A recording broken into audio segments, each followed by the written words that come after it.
Hi, good morning, everyone. This is Deepak, and welcome to today's webinar on careers in cloud computing and architecture. Just a quick audio check. Can you all hear me?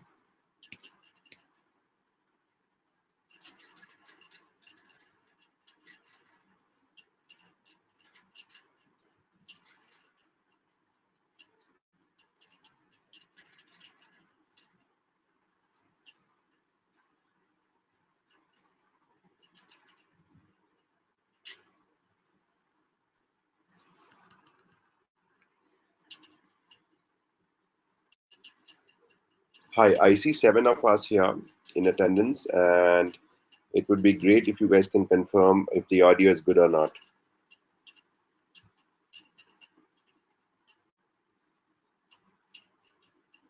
Okay, thanks, Srinath. And can you guys also see the presentation?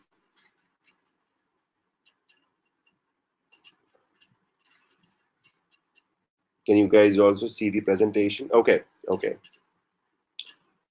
All right, so I believe we are good to start, and I'll be happy to answer any questions if we have it right away. Or the way this will work is basically we'll go through the idea of cloud computing and what is part of the cloud computing industry as of now in terms of potential opportunities for you guys as IT professionals, and how is the industry shaping up in general. Right? So we'll do that for the first 30, 35 odd minutes, and post that, I'll discuss how Great Lakes and Great Learning can help you do that, right? To, capture the opportunity of cloud computing as a potential career option, and what kind of transitions make sense, and what kind of skills are required for IT professionals like you and I to start thinking of a career in cloud computing, right? So that's all. That's what we will do in the next 1 hour. And feel free to ask any questions when you have them, and I'll be happy to answer. Does that sound good? Are we all good to start?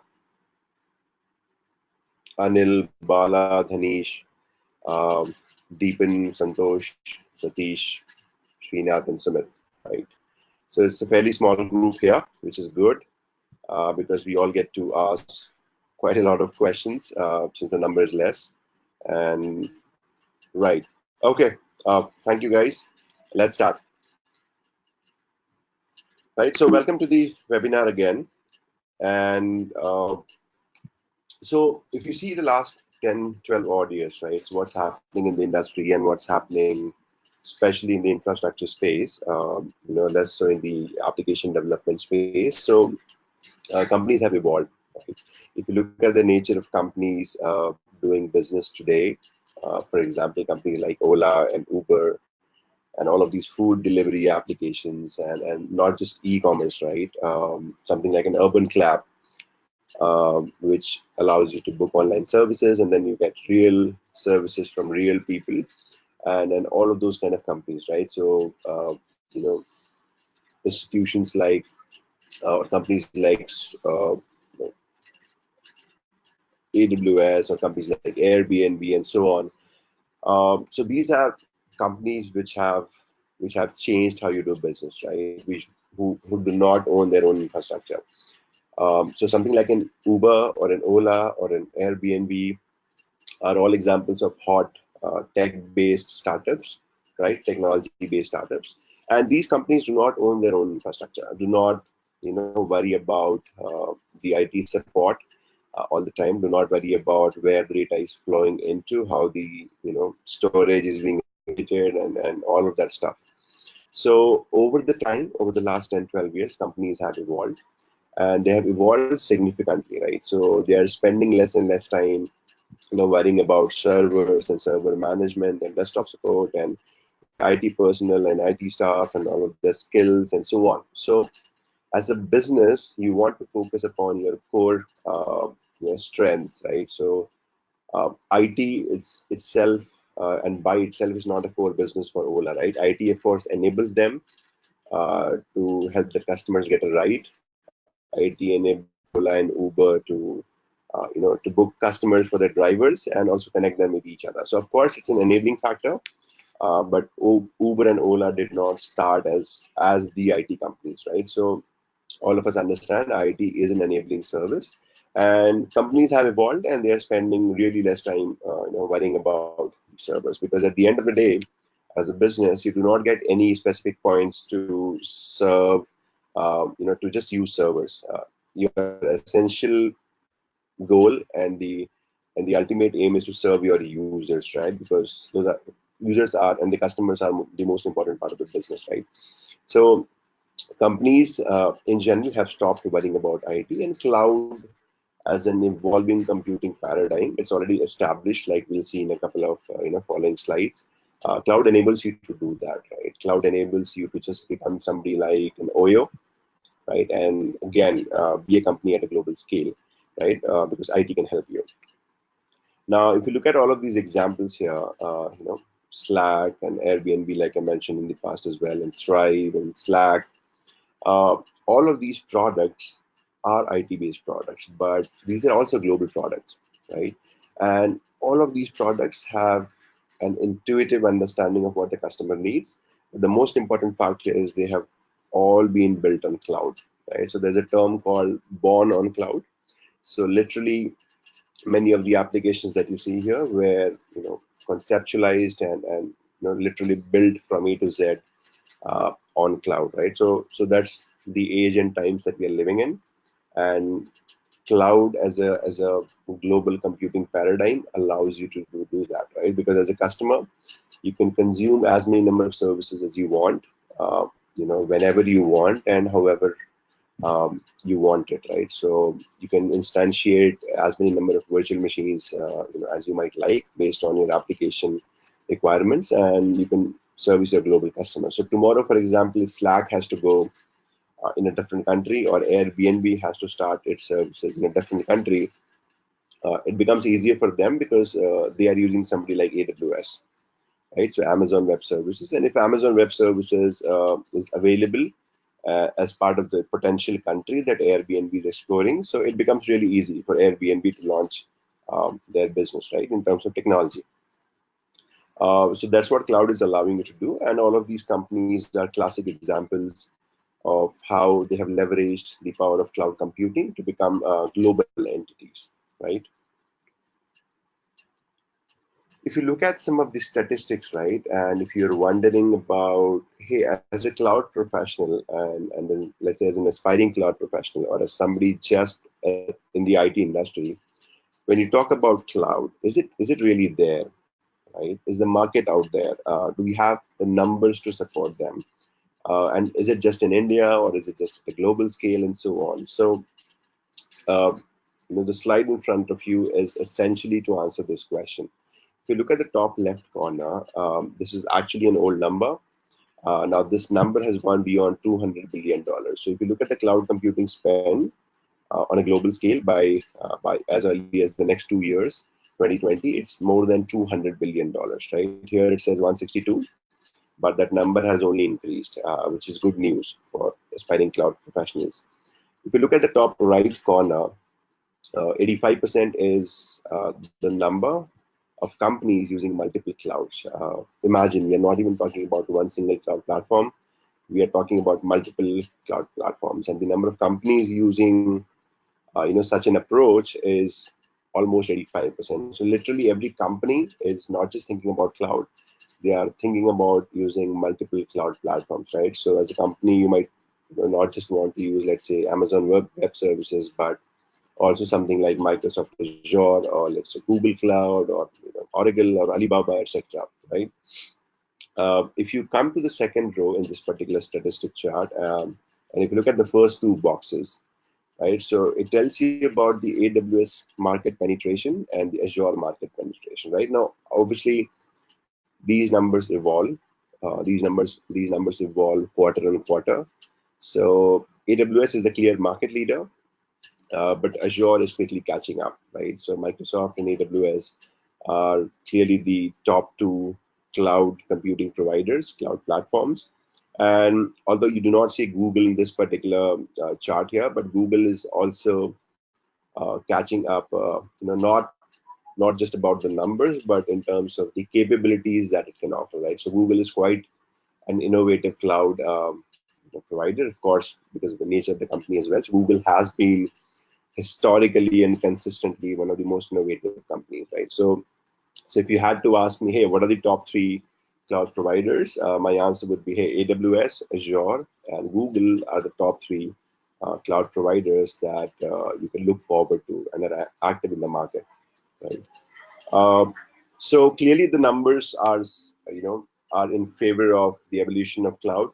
Um, almost 85% companies are using, cloud as an IT infrastructure model, as an application development model. And as we would see in some of the following slides, cloud is beyond, just infrastructure. It's much more than that, right? So the market is out there, right? That's the good news.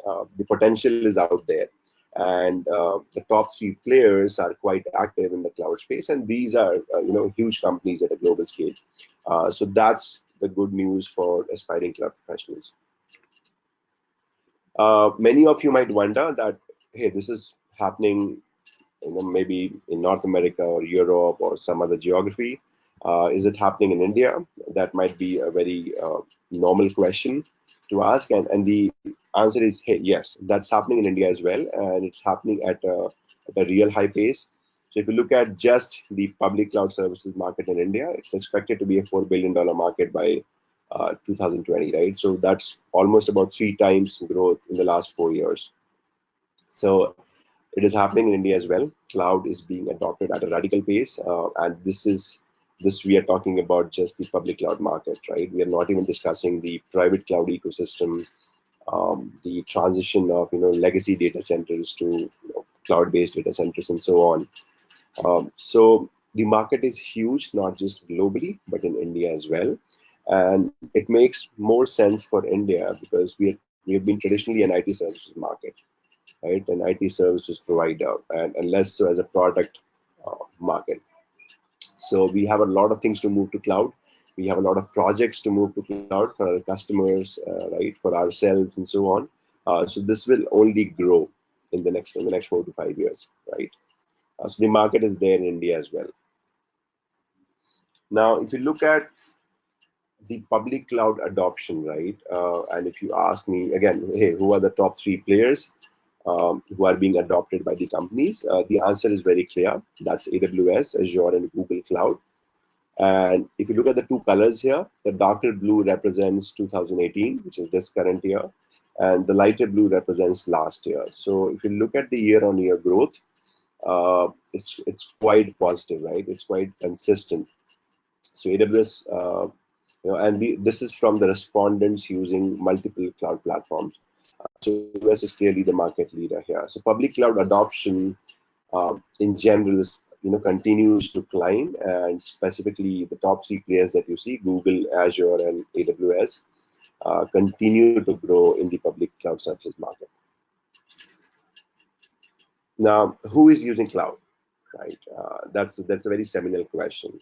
Are only startups using cloud? Are just large enterprises using cloud? Are just individuals using cloud, right? So to that particular question as to who is using cloud, the answer is pretty straightforward, right? Hey, almost everybody is using cloud. Now, even as an individual, I have my own Amazon Web Services account, for example, right? I have my own Azure account. I have my own Google Cloud account. So even as an individual retail customer, I am using cloud computing.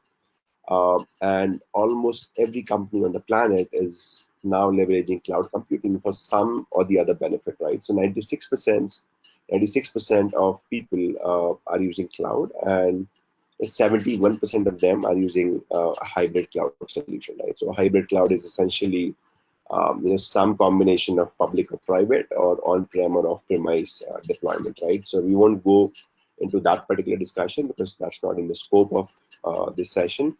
But to the simple question as to who is using cloud, the answer is almost everybody, right? 96% of people surveyed by RightScale, which is again a cloud, solutions company. 96% of people are using cloud computing. And the best part about this particular growth, in cloud computing is this is only the start of this trend. This is only just the beginning. So growth is expected for many years to come. If you look at the IT infra spend from 2014 to 16, I know these are slightly older numbers, but I really love this particular statistic because it's very relevant to India, right? So if you look at the three colors here, the green one here represents traditional data center, and India has a lot of them, right? So all of these traditional data centers need to convert themselves, need to transform themselves into cloud data centers, right? So from traditional data center to cloud data center, that's the journey that needs to happen for the cloud adoption to become mainstream in India, right? It is almost there, but we still have a lot of work to do. So if you look at 2013 here, 76% of data centers were traditional in nature, and that number, if you see consistently, is decreasing, right? So it's 63% in 2016, and I'm sure it has come down further. But this 63% here is the opportunity that cloud has, right? So that all of you, have as cloud professionals. So 2/3 of companies globally still use traditional data centers, and that number is larger in India. And this needs to change, and this will change, right? Because data centers will use things like virtualization technology, right? Things like cloud computing, for various multiple reasons. That's the opportunity right in front of you. And it's a huge opportunity at that, right? Given the data that we have. The adoption trend itself is very positive. If you look across public cloud, private cloud, hybrid cloud, across multiple years from 2015 to until this particular year, the trend has been positive. And almost every enterprise or SMBs or startups is using cloud for various multiple reasons.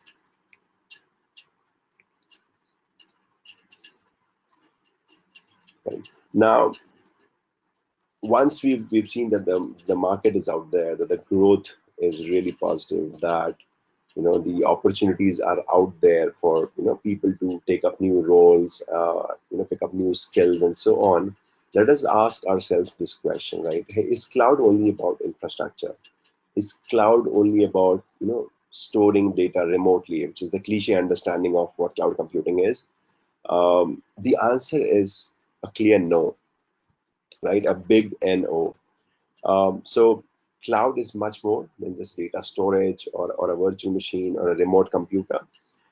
Cloud has evolved as a holistic computing paradigm. So cloud evolution is allowing you to do different things in a very innovative fashion. So for example, today when you create software, when you deliver software to your customers, it has a whole new method to it, right? We're talking about Devops. We are talking about deploying stuff in containers. We're talking about Docker all of the time. We're also talking about microservices. We're talking about APIs, right? There are companies literally who have no assets, who have just created APIs and are earning money through these APIs, right? All they're doing is selling APIs to other people across the globe, right? So you can simply consume those APIs and build your product on top of these API functionalities. So cloud has changed the way you build software. It has changed the way you deploy software, deliver software, or it has also changed your perception regarding the limitations of data storage, right?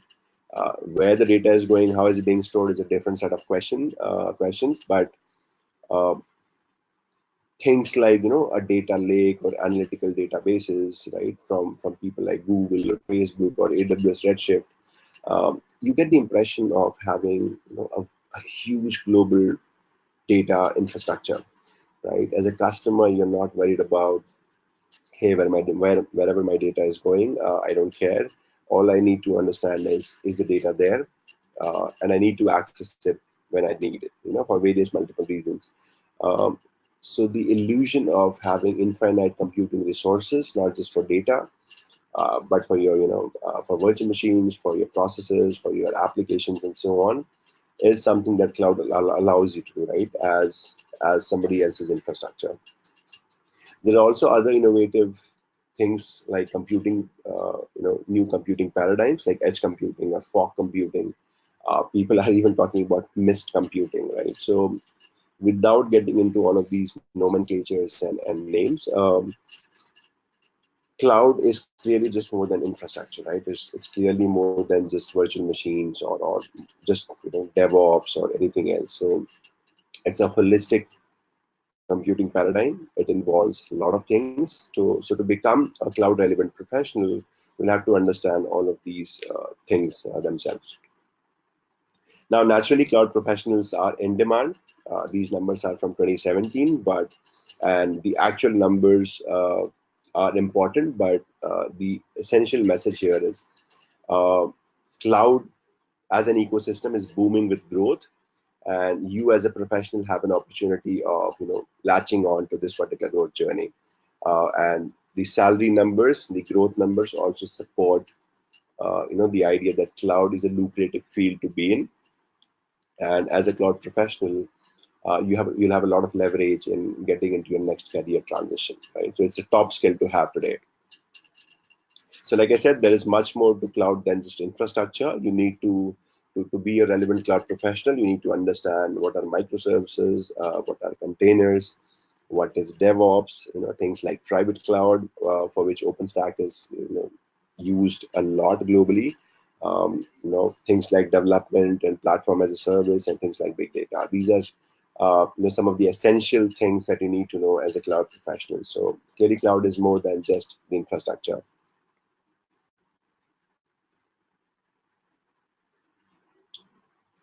If you were to ask what are the top skills, right? So let's say, hey, I'm all good with the idea of cloud computing, and let's say if I had to explore my career in cloud computing as a professional and wanted to understand what are the top skills in cloud, to that question, that's the answer right there, right? So these are some of the top skills that you should learn as a cloud professional. And you should know about databases and big data in the cloud. You should understand enterprise cloud migration, especially in the context of India. Like I said, we are predominantly a services based industry. We have customers all across the globe, and if your customer wanted to move to cloud tomorrow, as a services company, you would really don't have an option, right? Of course, you can assess what can move to cloud and what cannot, but the decision to move to cloud is usually already made because of the cost saving factors and benefits that it brings to the company. So as a services company, you would say, hey, let me help you in your cloud migration journey, right? As a customer, as a services industry. So cloud migration for enterprises is something which is in the top skills for cloud professionals. You should definitely know containers, and containers more often than not gets subsumed into the idea of DevOps, because containers are used to deploy software solutions. So you should definitely know containers, and the de facto standard for containers is Docker, right? So should definitely know Dockers. You should understand DevOps. Now, just a quick disclaimer here. Uh, you know, Not all of you will want to get your hands dirty in doing things, right? Some of you might be program managers. Some of you might be delivery managers, right? Some of you might be team leads, etc., etc. Or maybe just looking at the financial aspect of IT industry. So you might not need to do all of these things by yourself, but the idea here is to, if you want to become a senior cloud professional, you need to think like a cloud architect, right? You might not be an architect, but the having the mental approach and having the thought process of an architect always helps, because you tend to take a well-informed set of decisions. You tend to consider multiple parameters, before arriving at a solution. So the idea here is to allow you to think like a cloud architect, if not always be one. And to think like a cloud architect, you will need to know multiple aspects about cloud computing. And these are those multiple aspects that you need to understand, because these are the top skills that companies are looking for. Finally, you need to also understand cloud governance and security, because like the most recent hot buzzword issue of GDPR, right? The data privacy and protection rule.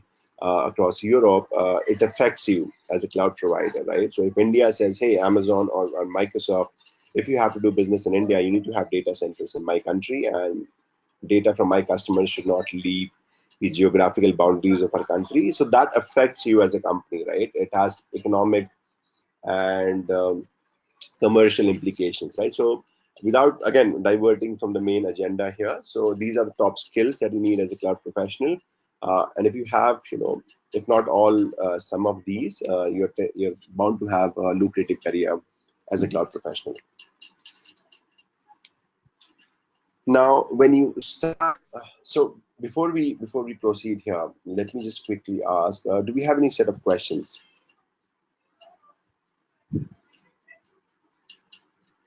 If there are any questions until now, I'm happy to answer. Just take a pause here.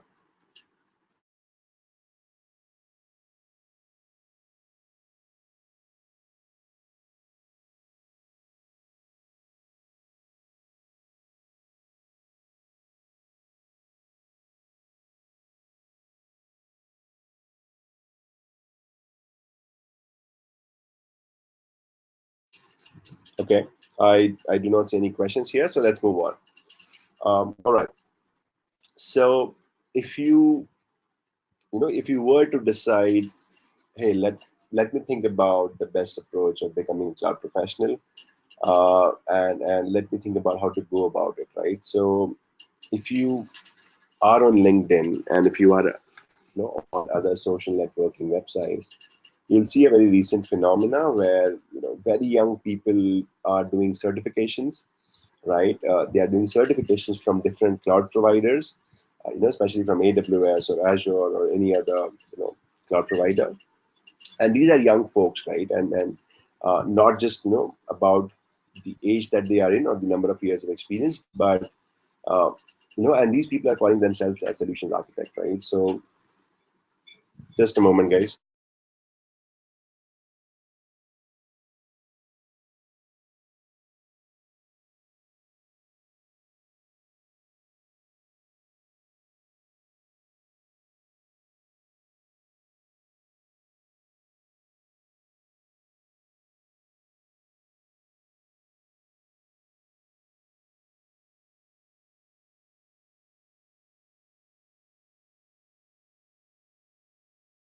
All right. So if you look at the people claiming themselves to be architects and solutions people, uh, the unfortunate trend out there is a lot of people are just paper certified, right? And I have no intentions of demeaning certifications here. They're absolutely wonderful for a very specific reason, right? So certifications allow you to get your door in the foot. Certifications allow you to stand distinctly among a pool of applicants, and they'll give you a better chance, right, at interviews.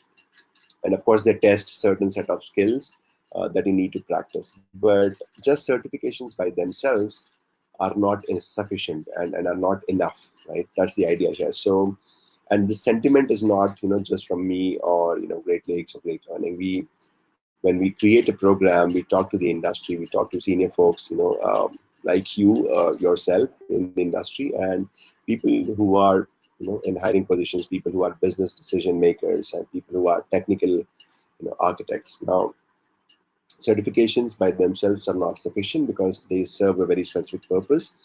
And once you get the benefit of certifications by getting an interview, you will not crack that interview just because you had a certification, but you might be able to crack the interview because you had experience doing things, right? Because in real life, things hardly work as they are prescribed. And certifications, specifically teach you how things are supposed to work, but that's not how they work in real life, right? Things will break down, will have issues, and you will only get an understanding of how to resolve these particular issues if you have done things in a hands-on fashion. So the common sentiment across the industry here is if you have a certification, that's absolutely great and wonderful, but that's not enough. That's not sufficient. They will also, take a step ahead and ask you, hey, have you built any projects on cloud? Have you done any hands-on stuff on, either of the cloud computing platforms, or do you have any experience into building projects and breaking things, and just and then reassembling stuff on multiple cloud platforms, right? So certifications are great, but they are not sufficient for multiple reasons.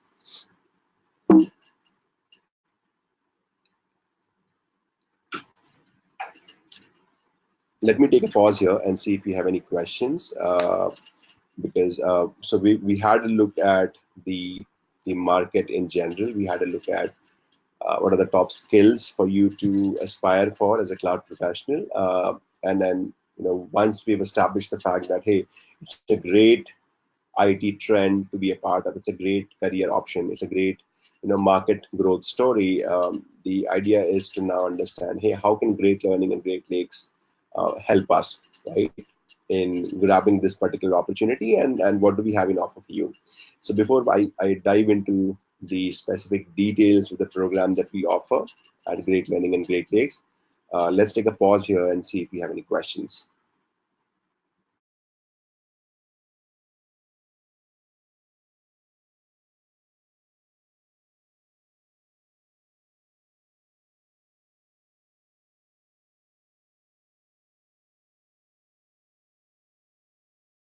Okay, so Sumit is asking, what is CloudTrail?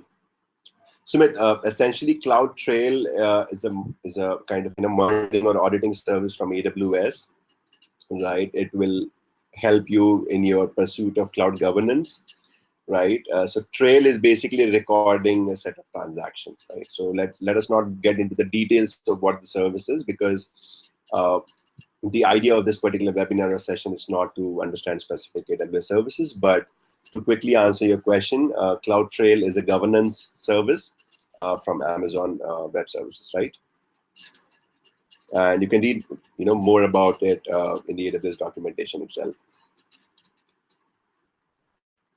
Again, Sumit, I will excuse myself from this particular question. AWS OpsWorks, how different is it from CloudFormation? CloudFormation is about infrastructure as a code, right? So CloudFormation is for having the capability of orchestration among multiple components of cloud. So again, very quickly, CloudFormation will allow you to write templates, and these templates are nothing but just lines of instructions that you can give to AWS and tell AWS, hey, create all of these things for me, right? Create, for example, a software stack for your application, and then build it and delete it and so on. So that's what CloudFormation does, right? And OpsWorks is, I think if I'm not wrong, it's specifically about using Chef on AWS, right?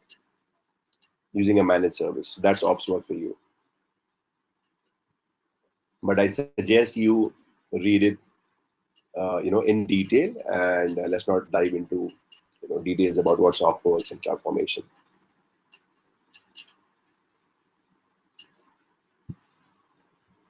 Santosh, so unfortunately, I still do not have the list of questions, right? But if you can, ask the same question here, I'll be happy to answer, right?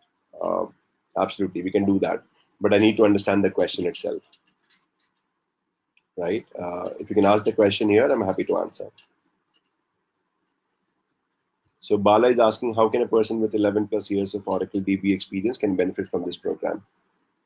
So Bala, as you might be aware of recent developments, and if you read up on the automation phenomena, so DBAs have lost the sheen, right?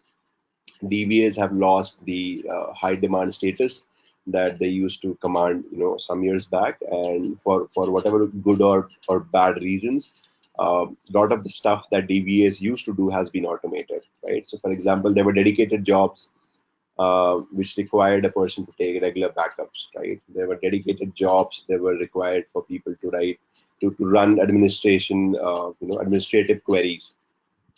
All of those things can be done with a script now, and with the help of cloud providers like AWS, right? So DBAs have started reinventing themselves as more of data people or data architects, not just a database person, because you're not only talking about, so the traditional DBAs have been restricted to relational database ecosystem, right?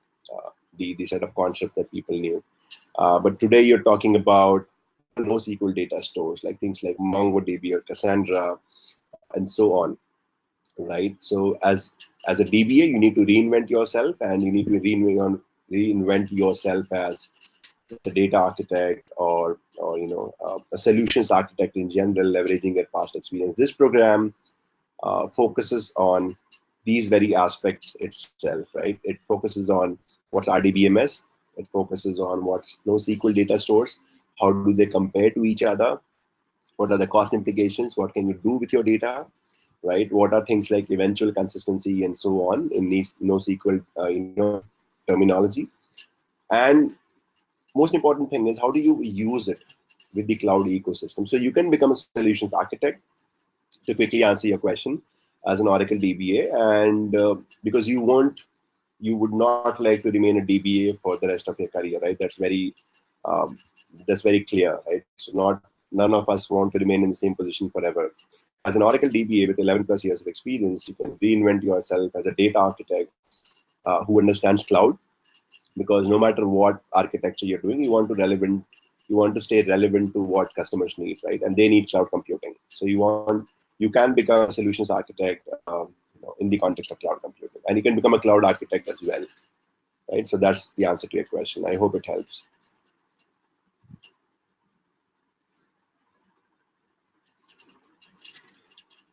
Bala's question. So it lays a good foundation to machine learning ecosystems as well. I'm slightly confused, Bala, if you want to elaborate on this question, but we do not cover machine learning as part of the program, right? So cloud and machine learning are very different.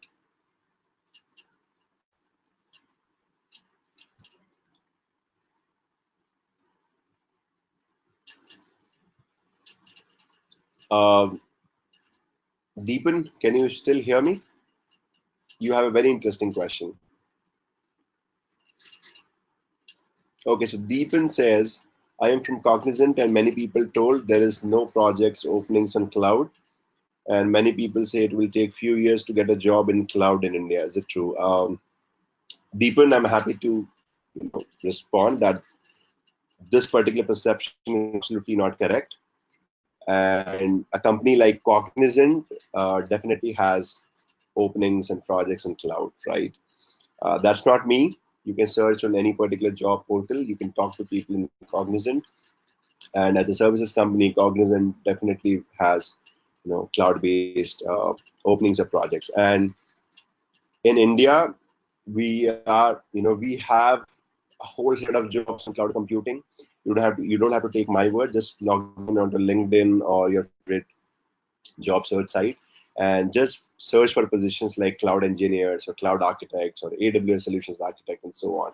Right? That is absolutely not true. India has a lot of jobs cloud, and you can rest assured about the market research, because if we have a program on cloud computing, you can rest assured that we have done our due diligence, right? If there are no jobs in a certain area, it doesn't make any sense to offer a serious program in that particular domain, right? Deepan, does that answer your question? Cool. Okay. Bala, right. So after finishing this particular program, depending on your experience level and also the skills that you pick up and how hands-on you are, you can become a cloud consultant. You can become a cloud pre-sales person. You can become a solutions architect. You can become a cloud engineer if you are relatively young in your career, right? So these are different areas that you can look at. These are different designations that you can pick up, right? You can also become a cloud data architect, right? You can become a cloud enterprise architect. So these are multiple roles that you can pick up, and you can also do your part of the research on places like LinkedIn, right? And there are a whole bunch of jobs in India itself.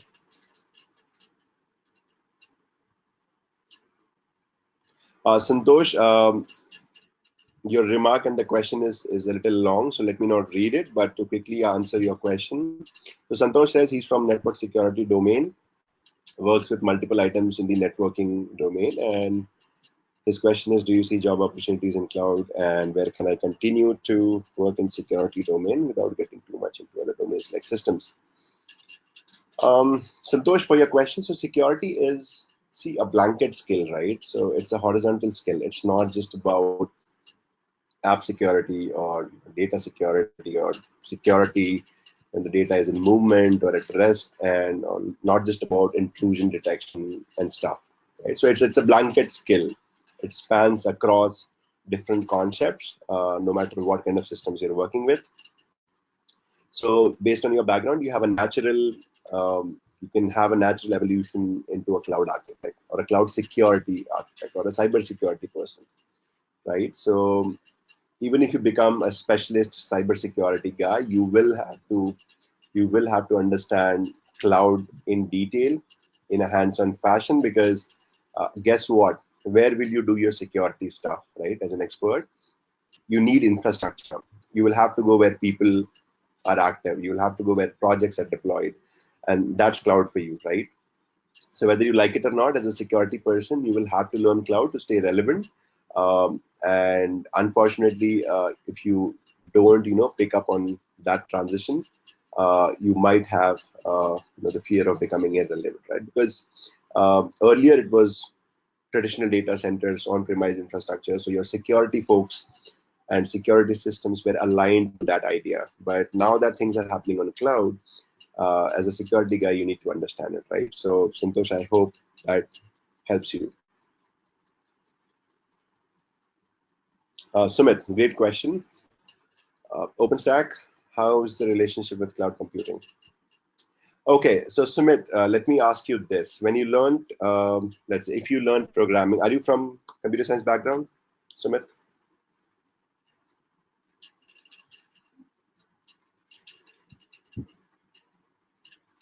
Okay, so let me answer it anyway. So, OpenStack is an open source set of tools, right? It's a cloud operating system, right? And OpenStack helps you build things like public cloud and private cloud. So if you wanted to build a cloud yourself, OpenStack can help you, right? Let me stop there and see if you have any further questions. Sumit, I hope that helps you. All right, so since we do not have any more questions here, let's look into the program itself.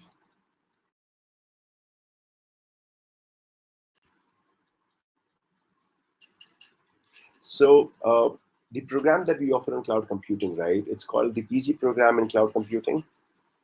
It's a 6 months executive program for working professionals, and it is specifically designed for people who are on the path or to become cloud architects, right? Now, remember, the disclaimer here is not all of you would want to become architects, but the idea and the designed outcome of the program is that you are able to think like a cloud architect. And if you are able to think like a cloud architect, you will be much more efficient and productive in whatever technology role that you are in, because you'll be able to make informed decisions, right? So it's a 6 month online program for working professionals. It's designed for people who want to become architects, and the format is convenient again, right? So it's an online format where you need to learn throughout the week through recorded videos that has been created by our in-house faculty, and every weekend you have a live mentoring session, right? You do only one and one thing throughout the program. You do lots and lots of hands-on stuff, right? So labs and projects, and all the concepts that you learn and understand are taught and announced by industry leaders themselves, right? So people who have experience in the industry, people who are practitioners, and people who teach you hands-on stuff. So that's at a very high level the nutshell summary of our PG program in cloud computing, and the certificate is issued from one of the top institutions of India, which is Great Lakes Institute of Management, right? So ranked one of the top 10 business schools in the country. So just an indicative list of faculties out there. So we learn from people who are in the industry, who build solutions for their customers, and who share not just the concept but also real-time insights for you, right, from their project experience and so on. And so I think we have a question here.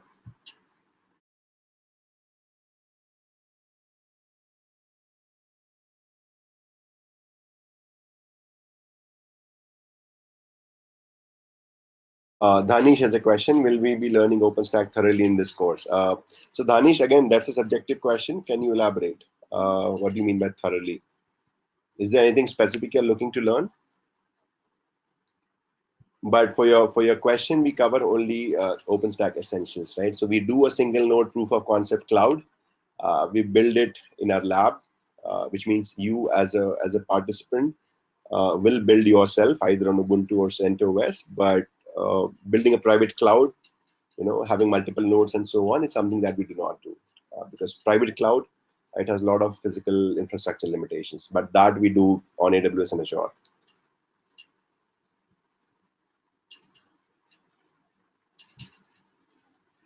Okay. Danish, is there anything specific you are looking forward to learn?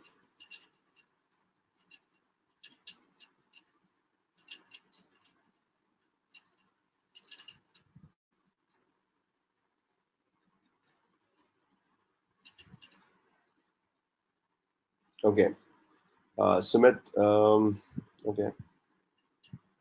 Yeah, Sumit, I think you have a wonderful opportunity to make a natural transition, right? So working for Huawei, you'll be able to understand what the networking domain requires and what are the skill sets that you need to pick up.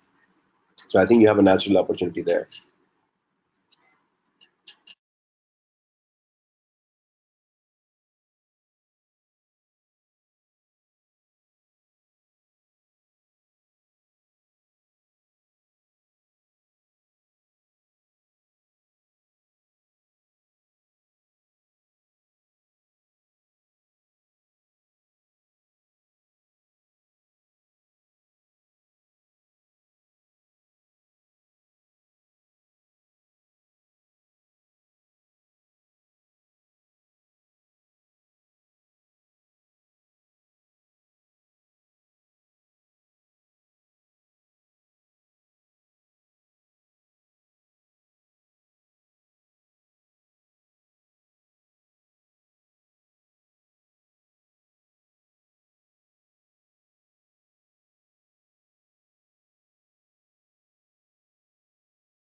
Hey guys, can you hear me?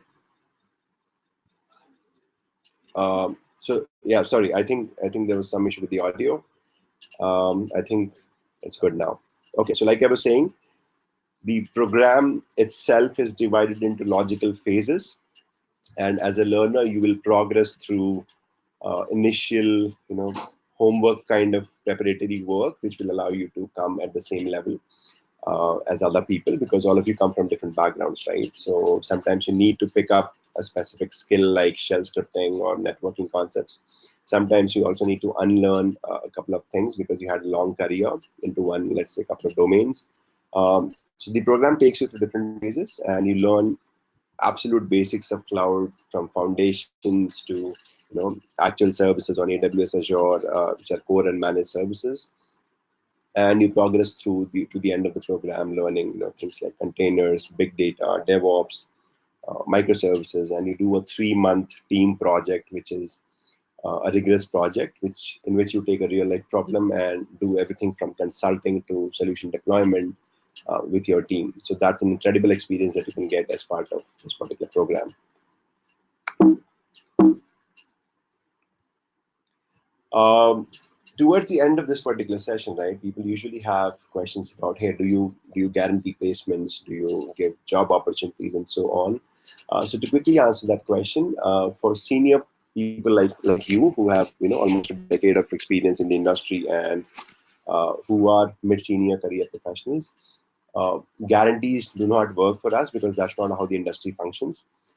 Placements are not the method in which senior people are hired. Senior people are hired more so by looking at the right opportunity, by networking with hiring folks in the right way, by connecting to opportunities and so on, also through your peer-to-peer networking. So as part of the program, the first thing that you actually do is to build your peer network, right? Because you are in a classroom of 30 people, for example, and all of you 30 guys have, let's say, about 10 years of experience. That's 300 years of experience overall in the classroom. So you build connections with your classmates who themselves might be hiring managers or senior folks in their own companies, and who can offer you the right opportunity, right? That's one. So we also do career development workshops and career keynotes where people who have had successful transitions themselves share their experience and help you learn from their mistakes, right? We also share job opportunities with you as and when we have them from our partner companies, and we also help you connect with the industry in general, right? So we allow you to upskill yourself through the program. We connect you to the right opportunities, and we connect you to the right people. And beyond that, it's about your set of skills and your set of projects and the body of work that you've built that will get you the job, right? Essentially, right? So that's what we do for career success. So I think we have reached towards the end of this particular presentation, and that's the these are the contact details you can reach out to if you have any further detailed question, right? Okay, so thank you all for listening. Thank you all for attending this on a Saturday morning. Clearly that's not easy, and thank you for your time in trying to understand what cloud computing offers to you and what are the opportunities. I hope this made some value addition to your understanding, and feel free to drop in questions on the email ID that you have, or just call in on these numbers during the working days, right? So thank you again. Now let me have a look at the questions that we have.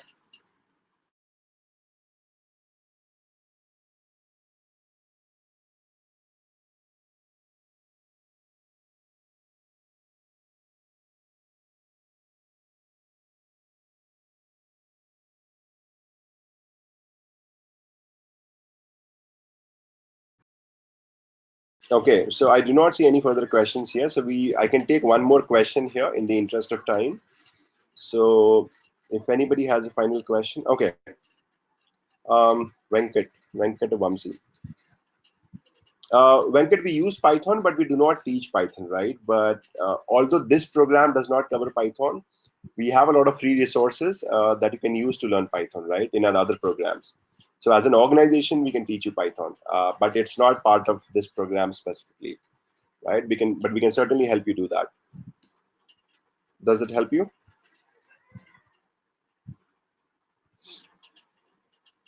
Okay, great.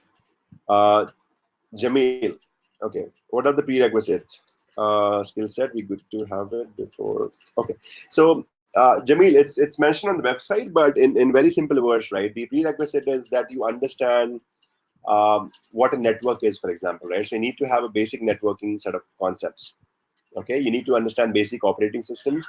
What's a terminal? What's a command? What's a file system? Right? What's a storage? What's a compute? And so all of that. So basic networking, operating system skills, and basic IT infrastructure terminology.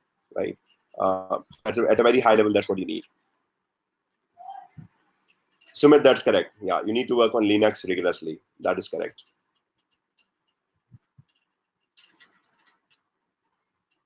Santosh, I'm not sure which question are you referring to. I thought I answered this question. Are you talking about the question that you shared before the session? I don't have those, so if you can, okay, right. Santosh is asking how much will this program help me if I am more inclined towards security and networking in the cloud. Santosh, you need to understand both of them to become a cloud architect. That's what this program is for. So it will help you a lot.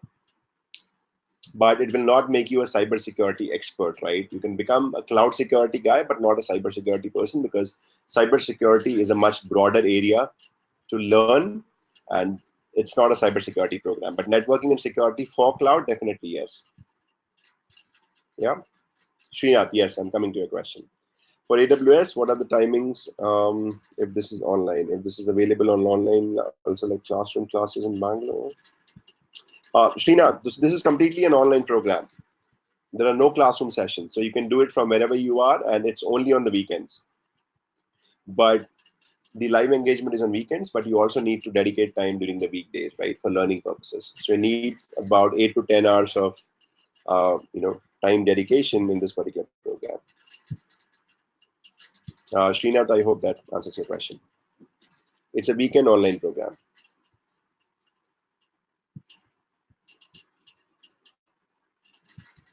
Okay, great.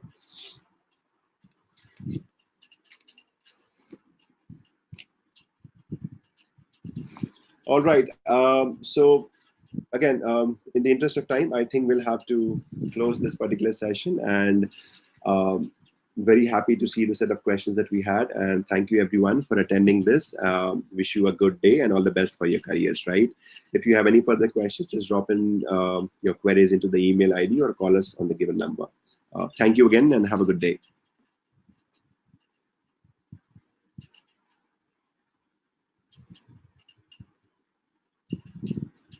Okay, finally, Dhanish, yeah, you can use OpenStack in your project.